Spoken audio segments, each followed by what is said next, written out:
আর চিকিৎসা নেওয়ার জন্য করাচি আর লাহোরে যান, এখানে আসবেন না, পরিষ্কার বলে দিতে চাই আমরা।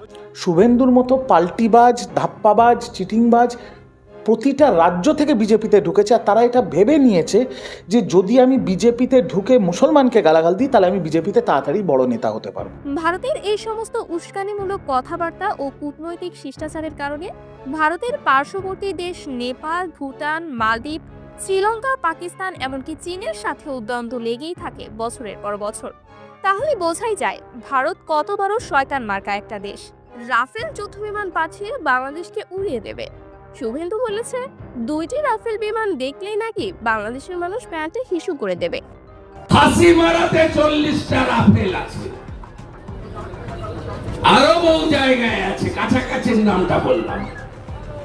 মাত্র 2টো রাফেলকে যদি উড়িয়ে দেয় ভারত, প্যান্টে বাথরুম করে ফেলবে ওরা। শুধু এই বিজেপি নেতা নয়, অনেক ভারতীয় মনে করে বাংলাদেশ একটি গরিব রাষ্ট্র যাকে তারা চাইলেই দখল করতে পারে।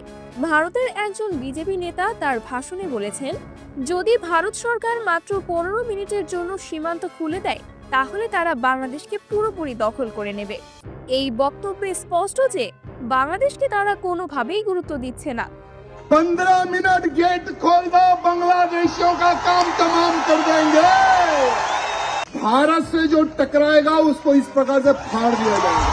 বাংলাদেশ, যাকে ভারতের অন্যতম মিত্র হিসেবে ধরা হতো, শেখ হাসিনা সরকারের পতনের পর বাংলাদেশের বিরুদ্ধে ভারতীয় গণমাধ্যমের একের পর এক মিথ্যাচার এবং প্রোপাগান্ডা বিশ্বজুড়ে মুসলিম দেশগুলোর ক্ষোভ আরো বাড়িয়েছে। তোদের উপর আমরা নির্ভর করি না, আমাদের উপর তোরা নির্ভর করেন। মোল্লা ইউনূস, ভালো করে শুনে রাখো। সম্প্রতি ভারতের বিজেপি নেতা শুভেন্দু অধিকারী বাংলাদেশের আলু পেঁয়াজ রপ্তানি বন্ধের ঘোষণা এবং বাংলাদেশ নিয়ে বিভিন্ন আপত্তিকর বক্তব্যের জেরে উত্তাল বাংলাদেশ। কথায় কথায় রপ্তানি বন্ধের নামে ভারত যে দাদাগিরি দেখাতো তা এবার বন্ধ হতে চলেছে। মহিলাদের নেতা শুভেন্দু অধিকারী, জঞ্জালদের নেতা শুভেন্দু অধিকারী, আসলে শুভেন্দু অধিকারীকে হিন্দু ভাবাটাই অপরাধ। বাংলাদেশ আলু পেঁয়াজ না কিনলে পেট চলে না ভারতের, আর সেই ভারত আবার বড় বড় কথা বলে, মানে ছাল নাই কুত্তার বাঘা নাম। আপনারা প্রস্তুত থাকুন, 1 কোটি শরণার্থী পশ্চিমবঙ্গে আসবে। ভারত জানে না বাংলাদেশ কি করতে পারে। ভারত মনে করেছে ওদেরকে ছাড়া আমরা বাংলাদেশিরা যেন চলতেই পারবো না। কথায় কথায় খালি পেঁয়াজ বন্ধ করে দেব, ভিসা বন্ধ করে দেব। আমি এখান থেকে দাবি করছি, ভিসা 100% স্টপ করুন। আমরা প্রয়োজন হলে একদিন অপেক্ষা করে ভিসা দপ্তরেও যাব, এখানে ভিসা সেন্টারে। স্টপ, ভিসা দেওয়া বন্ধ করুন completely. Export import permit issue করা বন্ধ করুন, বাকিটা আমরা বর্ডারে করব। হিন্দু সংখ্যাগরিষ্ঠ দেশ ভারতে বিজেপি সরকার ক্ষমতায় আসার পর উগ্র হিন্দুত্ববাদের প্রচার চলছে।